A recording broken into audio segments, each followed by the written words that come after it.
بسم الله الرحمن الرحيم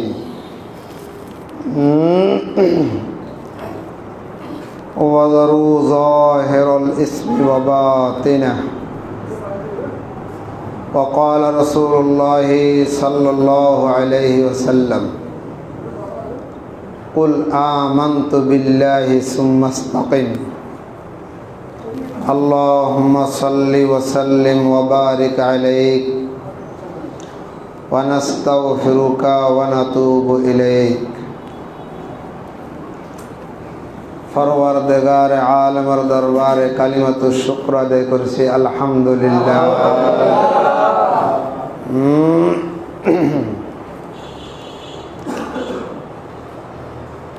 বর্তমানে আমরা যারা জিম্মাদারিতে আছি, ছোট হোক বড় হোক, সরকারি হোক আর বেসরকারি হোক, সামাজিক হোক আর সাংসারিক হোক, এক একজন এক এক জিম্মাদারিতে আছে। অনেকে নিজ জিম্মাদারি সম্পর্কে অনেকেই জানে না, আমার জিম্মাদারি কি। রাসূলুল্লাহ সাল্লাল্লাহু আলাইহি ওয়াসাল্লাম ইরশাদ করেন, আলা কুল্লুকুম রাইন ওয়া কুল্লুকুম মাসউলুন আন রাইয়াতিহি। ছোট থেকে বড় পর্যন্ত প্রত্যেকেই জিম্মাদার, প্রত্যেক অভিভাবক প্রত্যেককে তার জিম্মাদারি সম্পর্কে প্রশ্ন করা হবে। এই প্রসঙ্গে প্রথমে একটি ঘটনা বলি, তারপরে নিজের জিম্মাদারি কতটুকু আদায় হচ্ছে একটু বিবেককে প্রশ্ন করি। ইসলামের দ্বিতীয় নম্বর খলিফা নাম বলেন তো দেখে, সবাই বলেন না। হযরত ওমর ফারুক রাদিয়াল্লাহু তাআলা আনহু ইসলামের দ্বিতীয় নম্বর খলিফা। উনি দিনের বেলায় অল্প সময় কাইলুলা করতেন, অধিকাংশ সময় রাত্রে ঘুমাইতেন না। হযরত ওমর ফারুক রাদিয়াল্লাহু তাআলা আনহু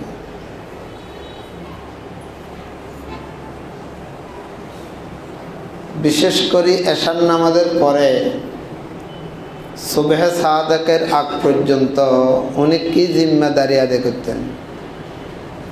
উনি সিভিলে একা একই বের হয়ে যেতেন এলাকার লোকজনের খবর জানার জন্য, একা একে। আমাদের যারা জিম্মাদার, যদি কোনো মেম্বারও হয়, যদি কোনো কাউন্সিল হয়, কোনো কমিশনার হয়, সেও রাত্রে একা একই বাইর হবে না, ভয় আছে।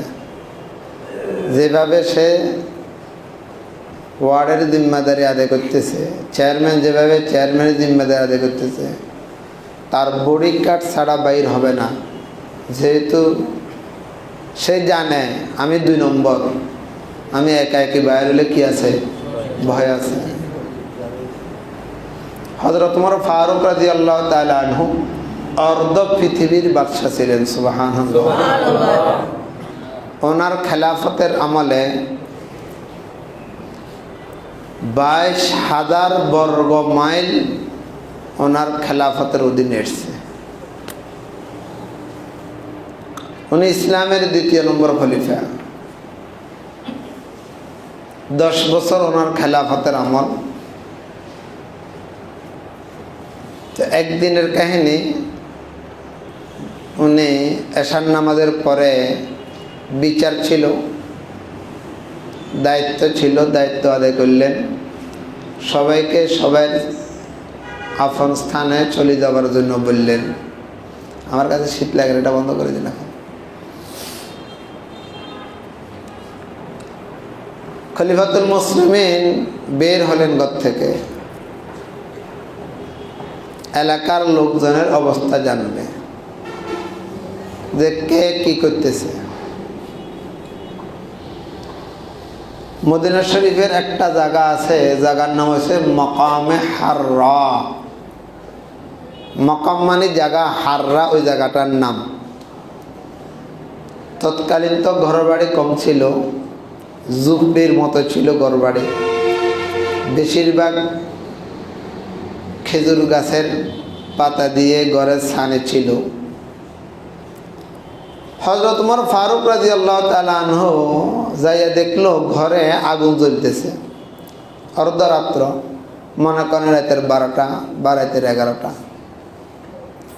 তো হযরত ওমর ফারুক ঘরের দরজা দিয়ে আওয়াজ দিল, এই ঘরে বাতি জ্বলে কেন?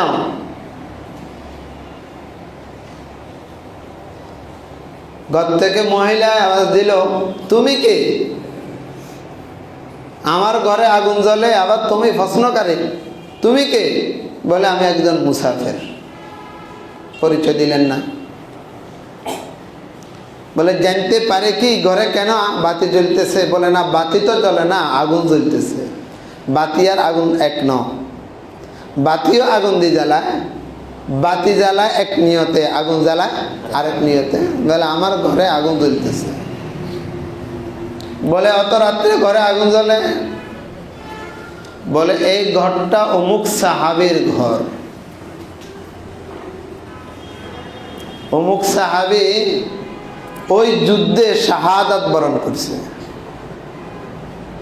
তার 3টা ছোট ছোট বাচ্চা, আজকে 3 দিন হয়ে গেছে তাদের ঘরে কোনো খাবার নাই, ঘরে কোনো খাবার নাই, কোনো ব্যবস্থাও নাই। তা আমি আগুন জ্বালাইয়া চুলের উপরে ফানি দিছি, আর বাচ্চাদেরকে বলতেছি যে অপেক্ষা করো, খানা ফাঁক হইতেছে। ছেলেরা ক্ষুধার তাড়নায় বেকারার হয়ে গেছে, অনেকে বেহুশের মতো হয়ে গেছে। 3টা ছেলে খুব কষ্ট পাইতেছে, আর আমিও উপাস।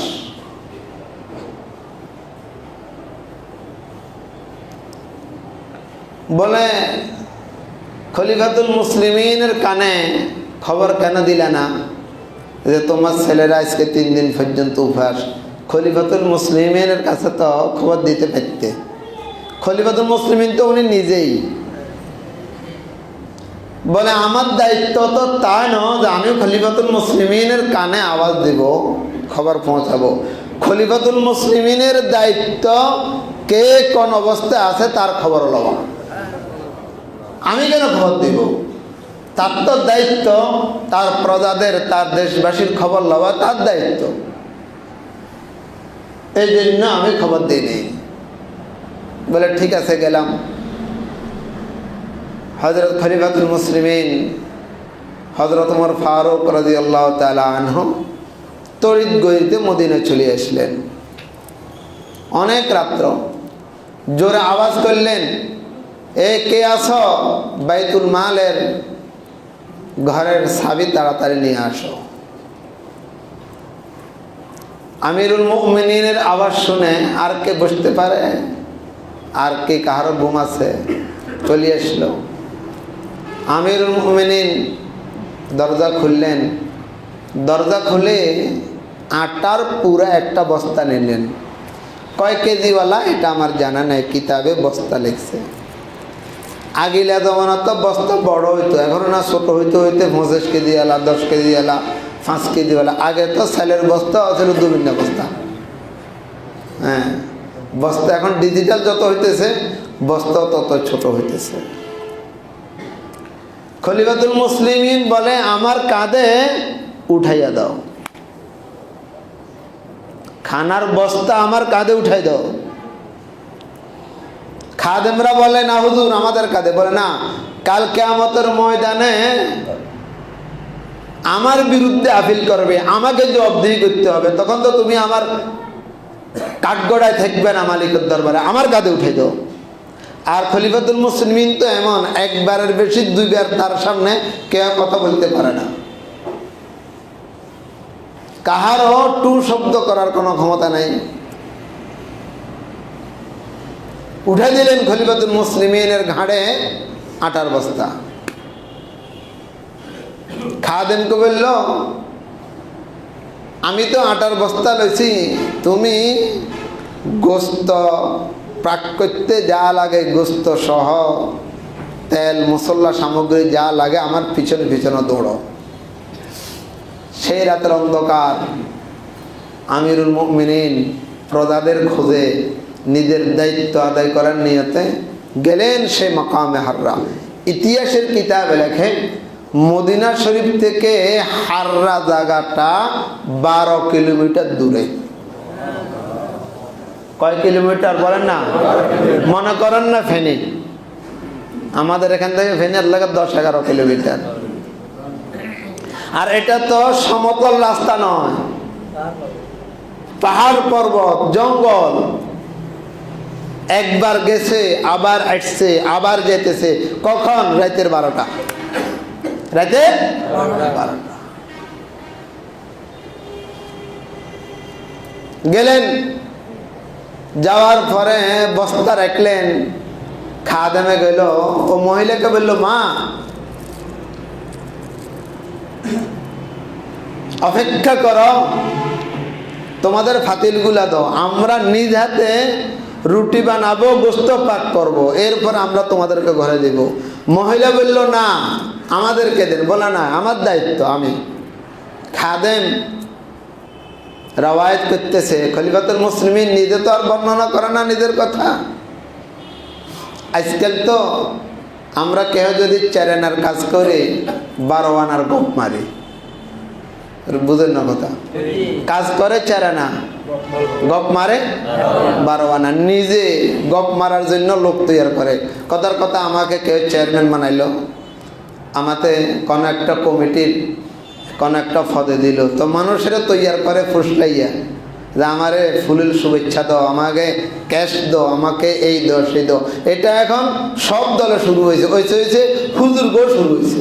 মনে করছিল দলের একটা কিছু হইলে সে জান্নাতের সার্টিফিকেট পেয়ে গেছে, পত্রিকাও দেয়। এগুলা হারাম, এগুলা না জায়েজ, এগুলা জায়েজ নেই, এগুলা রিয়া, এগুলা কিবির, এগুলা অজব। খলিফাতুল মুসলিমিন নিজে তো বর্ণনা করেন না, খাদেম বর্ণনা করতেছে। নিজে বাইরে বসে বসে চুলা ছিলেন নি, চুলা বানাইছে।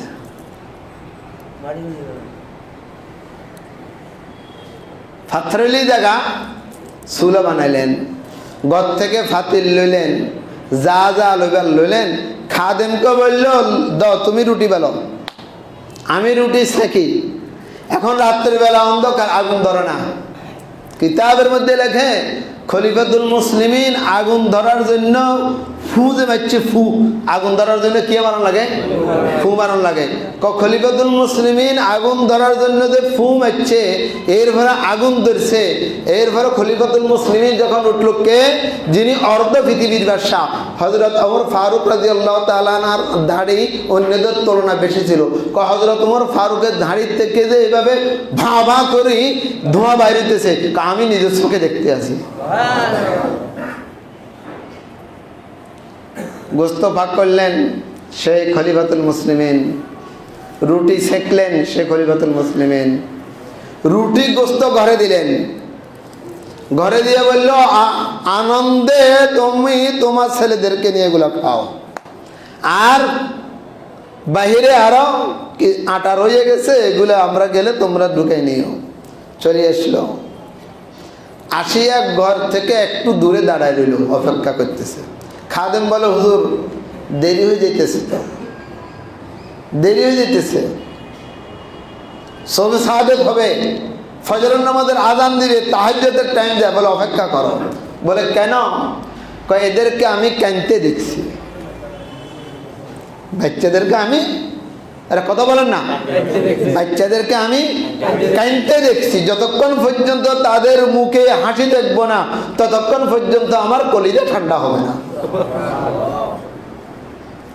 আর এই মেয়ে লোকের মুখে শুনেছি কাল কিয়ামতের ময়দানে খলিফাতুল মুসলিমের বিরুদ্ধে বিচার দিবে। আবার নাকি শুনি চাই এই খলিফাতুল মুসলিমিনের পক্ষে বলবে কিনা, আমি একটু শুনি।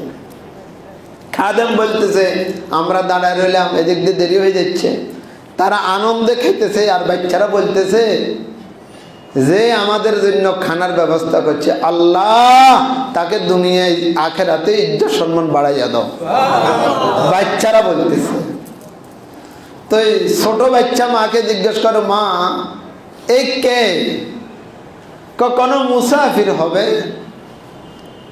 তোমাদের বেদনা দেখিয়া, তোমাদের কান্নাকাটি দেখিয়া আল্লাহ মুসাফির পাঠাই দিছে। বড় ছেলে বলে, না মুসাফির ন, হইতে পারে আল্লাহ পাকের পক্ষ থেকে ফেরেশতা পাঠাই দিছে। খাদেম বলতেছে এ কিছুক্ষণের মধ্যে ছেলেরা তিনজনের পেট ভরি খাইলো, মাও খাইলো। এরপরে মার সাথে তারা আনন্দে চিত্তে খেলাধুলা করতেছে, তখন হাসতেছে। তারপরে খলিফাতুল মুসলিমিন ওখান থেকে রওনা দিলেন। সকালবেলা মদিনা আসলো। খাদেম বর্ণনা করে যে মদিনা আসলো, সবে সাদেক শেষ হয়ে গেল, ফজরের নামাজ আদায় করলো, মিম্বরে বসলো। হযরত ওমর ফারুক রাদিয়াল্লাহু তাআলা বলল, যাও ওই হাররা জায়গায় একটা মহিলা আছে, 3টা বাচ্চা আছে, তাদেরকে ধরে নিয়ে আসো, তাদেরকে ধরে নিয়ে আসো।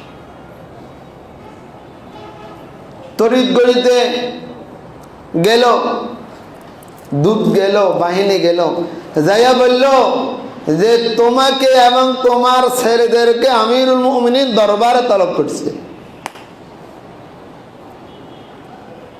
মহিলা বলে, হায় আফসোস, 3 দিন পর্যন্ত উপবাস ছিলাম, বালাইছিলাম, গত রাত্রে খানা খাইলাম, কি হইলো না হইলো।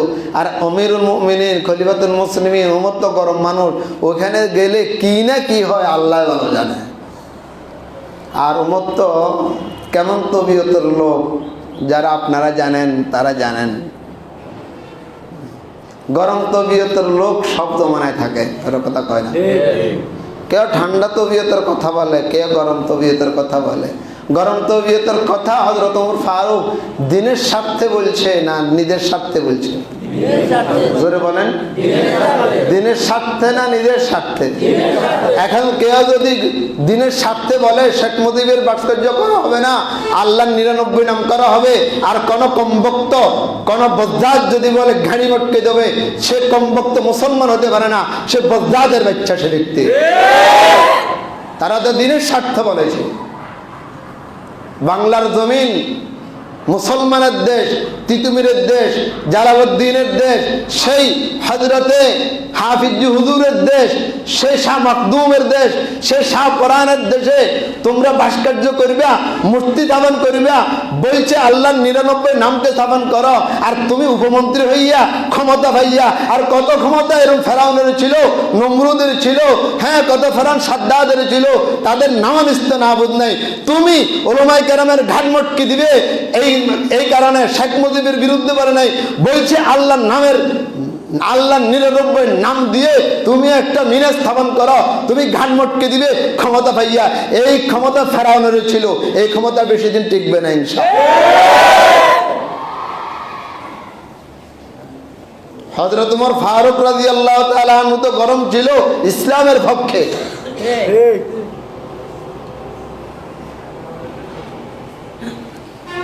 ডাকিয়ে এলো, ডাকিয়ে আনা হলো। ডাকিয়ে আনার পরে খলিফাতুল মুসলিমিন মিম্বরে বসা। আর ওই মহিলাটি দেখতেছে গত রাত্রে যেই লোকটি আমাদেরকে রুটি বানাইয়া খাওয়াইছে, চুলা দিয়ে এভাবে ফু মারি আটা বানাইছে, এই লোকটাই তো অনুভব হচ্ছে উনি এখন সিংহাসনে বসা। আল্লাহ, অন্তরে কম্পন সৃষ্টি হয়ে গেছে। হায় কি করলাম, কে রুটি বানিয়ে খাওয়াইলো, কে কি করলো, জানিস কি আমার কি বিচার হয়? সে তো ভয় কম্পন, আর দিদি খলিফাতুল মুসলিমিন ভয় কম্পন। আমি কালকে আমাদের ময়দানে কি জবাব দেব? किसका है ये आफताब, किसका है ये इंकलाब,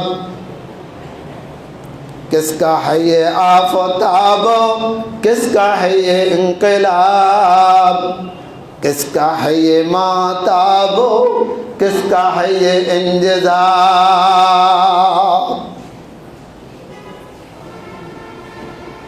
খলিফাতুল মুসলিমিন বলে তোমরা সরো, তাকে মসজিদে আসতে দাও। খলিফাতুল মুসলিমিনের সামনে আসলো। খলিফাতুল মুসলিমিনের মাথায় পাগড়ি ছিল। খলিফাতুল মুসলিমিন পাগড়িটা খুলে ফেললেন মাথার থেকে। পাগড়ি খুলি, আমার দিকে তাকান, সবাই আমার দিকে তাকান। এভাবে এক কিনারে গলার সাথে বাঁধছে খলিফাতুল মুসলিমিন পাগড়িকে বান্দি, আর এক কিনারা দিছে ময়েকে, ধরো তুমি হাত দিয়ে ধরো, ধরিয়ে আমাকে মদিনার অলিতে গলিতে টানিয়া টানিয়া তুমি শাস্তি দাও। 3 দিন পর্যন্ত কেন তোমরা উপাস ছিলা? আর আমি খলিফাতুল মুসলিমিন হইয়া খোদার দরবারে কি জবাব দিব? দুনিয়াতে শাস্তি দিয়ে দাও, কিয়ামতের ময়দানে আমার বিরুদ্ধে তারপরে তুমি আপিল করিও না। এটাই ছিল যারা জিম্মেদার, জিম্মেদারি আদায় করা। আজকে আমরা যারা জিম্মেদার, কেউ ওয়ার্ডের জিম্মেদার, কেউ ইউনিয়নের জিম্মেদার, কেউ পৌরসভার জিম্মেদার, কেউ থানার জিম্মেদার, কেউ জেলার জিম্মেদার, কেউ দেশের জিম্মেদার। আমি আমার কি জিম্মেদারি আদায় করতেছি? খলিফাতুল মুসলিমিন বলে ল আমার ফাগড়ি আমি একদিকে আমার গলার ভিতরে আটকেলাম, আরেকদিকে তোমাকে দিলাম। তুমি আমাকে এইভাবে মদিনার অলিতে গলিতে টানো, আর সবাই দেখবে আর জিজ্ঞেস করবে কেন খলিফাতুল মুসলিমিনের এই বিচার হচ্ছে? এই জন্য হইতেছে 3 দিন পর্যন্ত তোমার বাচ্চারা উপর ছিল, আর আমি খলিফাতুল মুসলিমিন হইয়া, আমি আমিরুল মুমিনিন হইয়া, আমি প্রেসিডেন্ট হইয়া কেন তোমাদের খবর নিতে পারি নাই? এর বিচার আমার জন্য দুনিয়াতে হয়ে যায়। উলাইকা আবাই ফাজিনি বিমিসলিহিম, উলাইকা আবাই ফাজিনি বিমিসলিহিম ইযা জামাআতনা ইয়া জারিদুল মাজামিউ। কত গেল কত এলো হিসাব তাদের নাই, তোমার মতো যেজন গেল হিসাব তাদের পাই। আলা কুল্লুকুম রাইন ওয়া কুল্লুকুম মাসউলুন আন রাইয়াতিহি। ভাইরা আমার, আপনি তো জিম্মেদার আপনার ঘরের, আপনি তো জিম্মেদার আপনি এলাকার, আপনি তো একটা ওয়ার্ডের জিম্মেদার, আপনি তো একটা গ্রামের জিম্মেদার। আপনি কি জিম্মেদারি আদায় করছেন? কে কোন অবস্থা আছে? আপনাকে ফোন করলে আসতে আপনার 3 দিন লাগে, আপনি ভাঙ ধরেন, আপনি টাকা না দিলে আসেন না, আপনাকে না ফুসলে আসেন না। এটা কি আপনার জিম্মেদারি ছিল? আপনি 3 দিন পর্যন্ত তাকে ঘুরেবেন, হ্যাঁ অমুক জায়গায় যেতে হবে, অমুক কিছু করতে হবে, আপনি হাইকোর্ট দেখান তাদেরকে। এটাই কি নবী ওয়ালার জিম্মেদারি? কি এটাই ছিল? অর্ধ পৃথিবীর বাদশার কি হালত, যিনি সবসময় তরবারি হাতে রাখতো, উনি বলতেছে আমাকে মদিনার অলিতে গলিতে ঘুরো, যে আমার জিম্মেদারি আমি কেন আদায় করতে পারলাম না? কুল আমানতু বিল্লাহি সুম্মা ইসতাকিম। আল্লাহর নবী বলে আমানতু বিল্লাহ শুধু বললে হবে না, আমানতু বিল্লাহ আমি আল্লাহর উপরে ঈমান আনছি বললে হবে না, সুম্মা ইসতাকিম তোমার যে জিম্মেদারি সম্পর্কে কিয়ামতের ময়দানে প্রশ্ন করা হবে, তার জন্য তুমি কি প্রস্তুতি গ্রহণ করেছো? কারো কি উত্তর আছে? ঘরওয়ালা, আপনি ঘরের জিম্মেদার, একটু প্রশ্ন করেন তো। আজকে আপনি ফজর নামাজ পড়ছেন, আপনার স্ত্রী ফজর নামাজ পড়ে নাই, আপনার ছেলে ফজর নামাজ পড়ে নাই। আপনি এখন জুমাতে আসছেন, আপনার উপযুক্ত ছেলে জুমাতে আসে নাই। আপনি আজকে আসর নামাজ পড়বেন, আপনার উপযুক্ত মেয়ে বেপরদায় চলবে, বন্ধু বান্ধবের সাথে কোথায় খেলতে যাবে। এটাই হচ্ছে আমার পরিবারের অবস্থা, আপনার পরিবারের অবস্থা। একবার ঘর থেকে নিয়ে, সংসার থেকে নিয়ে, সমাজ থেকে নিয়ে, গ্রাম থেকে নিয়ে রাষ্ট্র পর্যন্ত প্রত্যেকে যদি জিম্মেদারি 100 ভাগের 1 ভাগ যদি আদায় করতো, দেশের হালাত এভাবে হতো না, অত কিছু কোনো পরিবর্তন হতো না। কথা বলেন না, ঠিক নেই? আমি কি জিম্মেদারি আদায় করতেছি? সবার কথা বলতেছি, সবার কথা।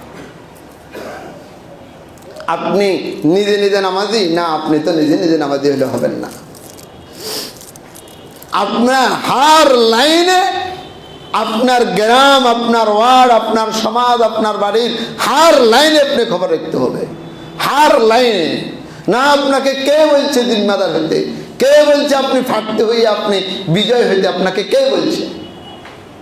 قال رسول الله صلى الله عليه وسلم إذا ولي القضاء فقد ذبح بغير سكين أو كما قال عليه الصلاة والسلام কোনো ব্যক্তিকে যদি জিম্মাদার বানিয়ে দেওয়া হয় ছুরির উল্টে পিঠ দিয়ে তাকে জব করে দেওয়া হয়েছে। বালটা পিঠ দিয়ে জব করলে তো জবে হয়, উল্টা পিঠ দিয়ে জব করলে কি হয় না, জব হয় না, কষ্ট হবে, জবে হয় না। জিম্মাদারের জিম্মাদারি অত কঠিন, অত কঠিন। তুমি জিম্মাদারির জন্য পাগল হইয়া গেল, জিম্মাদারির জন্য অনেক কিছু করতেছ, আদায় করলে কি তুমি জিম্মাদারি? কি জিম্মাদারি তুমি আদায় করলে? সংসারে জিম্মাদারি তো আদায় করতে পারলাম না। আমার ঘরে 4 জন খানওয়ালা, তাদের জিম্মাদারি আমি আদায় করতে পারি নাই তাদেরকে কন্ট্রোল করতে, পারি নাই তাদেরকে নামাজি করতে, পারি নাই তাদেরকে ওই ছায়া ছবিওয়ালা ফেসবুক সাইতে ছায়া ছবিওয়ালা টাচ মোবাইল সাউন্ড বন্ধ করতে পারি না আমি আমার ছেলেদেরকে, আমার মেয়েকে। থাকতো আপনি অন্যদের জিম্মাদারি আদায় করবেন, পারি নাই তো, আমারটা আমি পারি নাই। কুল আমানতু বিল্লাহি সুম্মা ইসতাকিম। ভাই ও দোস্ত বুজুর্গ, শরীয়ত মতে চলা বড় সহজ, শরীয়ত মতে চলা বড় কঠিন। একটু খেয়াল করেন যে আমাদের আকাবিরদের অবস্থা কি ছিল, আর ভবিষ্যৎ প্রজন্ম কি হইতেছে, দেশের অবস্থা কি হইতেছে। আমি আমাকে প্রশ্ন করি, আমি কাউকে প্রশ্ন করব না, আমি আমাকে প্রশ্ন করব যে আমার হালাত কি। আজকে কয়জনের ঘরের সদস্যদের খবর লইছেন, কয়জন নামাজ পড়ছে, কয়জনের খবর লইছেন? এখন যে খানার দস্তরখানে বসবেন, খানার টেবিল বলছেন, কয়জনে জিজ্ঞেস করবেন তুমি আমার খানা কোথার থেকে আসলো, তোমরা কি নামাজ পড়ছো কিনা, তোমরা সারাদিন কিভাবে কাটাইলে, কে খবর নেবে? হ্যাঁ, তরকারিতে লবণ কমালে আপনি তেলে ঝালে গরম হয়ে যাবেন। বাজার থেকে আজকে ধনিয়া আনছি, কোদের মধ্যে ধনিয়া কেন দিল না, তেলে তারা তো আপনি গরম হয়ে যাবেন। তবে এটা কি আপনার জিম্মেদারি?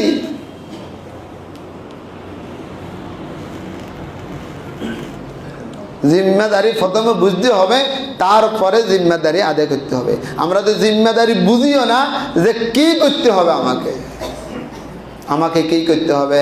উদাহরণ, আমি একটা মাদ্রাসার জিম্মেদার, একবারে ছোট একটা নুরানি ছেলে থেকে মেশকাত পর্যন্ত যত ছাত্র আছে, যত ওস্তাদ আছে, প্রত্যেকের খবরগিরি করা, হার লাইনের খবরগিরি করা, এটা আমার জিম্মেদারি। না হয় আলা কুল্লুকুম মাসউলুন আন রাইয়াতিহি, কিয়ামতের ময়দানে কোন একটা ছেলে অসুস্থ হয়েছে, আমি খবর লই নাই, কোন একটা ছেলে ঠিকমতো খানা পায় নাই, তরকারি পায় নাই, আমি তার খবর লই নাই, কোন একটা ছেলে মাদ্রাসায় আসে নাই, আমি খবর লই নাই। আমাকে জিম্মেদারি সম্পর্কে প্রশ্নের উত্তর দিতে হবে। বলে হুজুর আপনি কি লননি? আমিও এক কমতি দিয়ে আপনাদের কাছে বলতেছি, আমাকে যেন আমল করার তৌফিক দান করে। প্রতিদিন হার জামাতে জিজ্ঞেস করেন ওস্তাদদেরকে, প্রতিদিন প্রথম ঘন্টায় এই জামাতের ছাত্র কতজন আসলো, কতজন গায়ের হাজির, কতজন কেন তারা আসলো না, এই খবরগিরি করি। আল্লাহ শুকর, হুজুরের ক্লাস 8:30 বাজে, হুজুর 8:30 আসলো না 8:35 আসলো, এই কথার খবর লই। ক্লাস শেষ হবে 9:45, কেন 5 মিনিট আগে ছুটি দিল, এটার খবর গিরিয়ে করি। যতটুকু সম্ভব অতটুকু করার চেষ্টা করতেছি।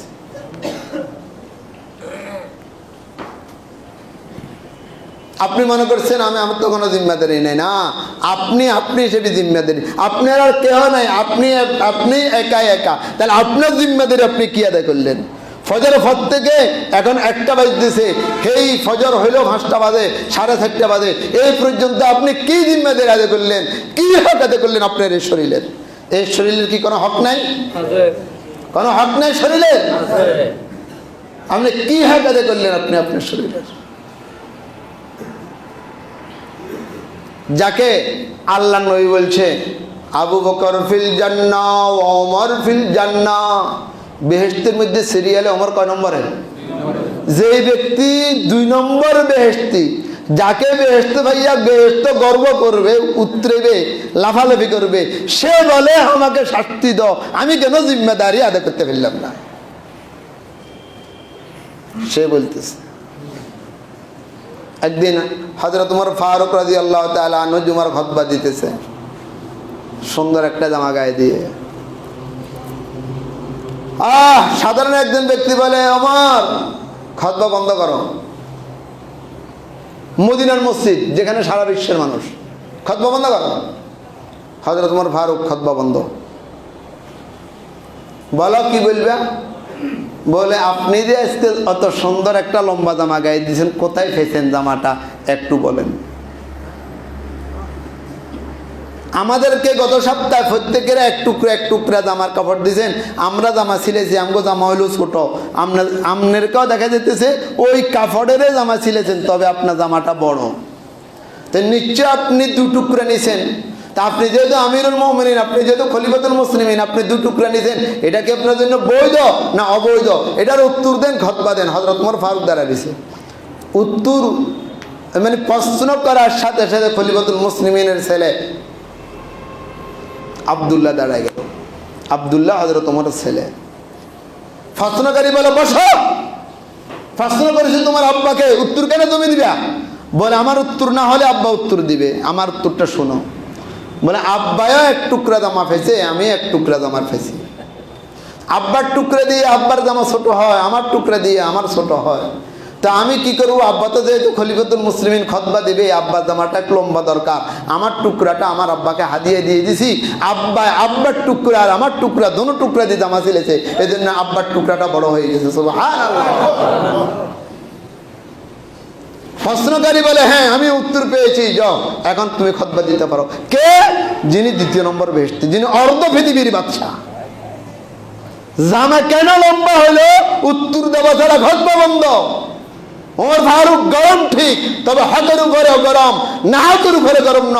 আজকে ওলামায়ে কেরাম যারা গরম বক্তৃতা দেয়, এরাও হকের উপরে গরম, না হকের উপরে গরম ন তারা। আল্লাহ আমাদেরকে বুঝার তৌফিক দান করুন। ওয়াল্লাযীনা মা আশিদ্দাউ আলাল কুফারি রুহামাউ বাইনাহুম। আল্লাহ পাক কোরআনে কারীমে বলে ওয়াল্লাযীনা মা, যারা নবীর সাথে সব সময় থাকে, আবু বকর সিদ্দিক। আশিদ্দাউ আলাল কুফার, কাফেরের ব্যাপারে শক্ত অবস্থান হযরত ওমর ফারুক। কে হযরত? যে ওমর ফারুকের ব্যাপারে 72টা আয়াত নাযিল হয়েছে। সুবহানাল্লাহ। সেই ওমর ফারুকের এই অবস্থা। আমি কোথায়? আমাদের আকাবেররা কোথায়? হ্যাঁ, একটু খেয়াল করেন, একটু খেয়াল করেন। ও এলাকার মাতব্বরেরা, ওই এলাকার মেম্বারেরা, চেয়ারম্যানেরা, কাউন্সিলররা, ও সমাজপ্রতিরা, ও গ্রামের ভাইয়েরা, ও সংসারের মুরব্বী, ও আপনি নিজের জিম্মেদারি আপনি নিজে আদায় করেন। সব ঠিক, কাহার বিরুদ্ধে বিচার দেওয়া লাগবে না, কোনো সালিশ লাগবে না, যদি ঠিক হয়ে যাই। আল্লাহ আমাকেও আমল করার তৌফিক দান করুন। মালিক বলেছি একমাত্র শুধু তোমাকে রাজি খুশি করার জন্য, বলার উসিলে আমার বাইরেও শুনলো। আল্লাহ যেন অদমকেও আমল করার জন্য তৌফিক দান করেন, এছাড়া অন্য কোনো কিছু না। একটু মাথায় ঠান্ডা তেল দিয়ে ফিকির করিয়ে যে আমার যে জিম্মেদারি আসলে কি আদায় হচ্ছে, আমার জিম্মেদারি আসলে কি আদায় হচ্ছে। যদি আদায় হয় মনে করবেন তা আলহামদুলিল্লাহ, আদায় যদি না হয় তা আপনি ফিকির করেন আমি কি জবাব দিব কিয়ামতের ময়দানে। আল্লাহ আমাকে বুঝার তৌফিক দান করো। যাদের জিম্মে নামাজ আছে, এই ফ্যানগুলো চালাই দাও।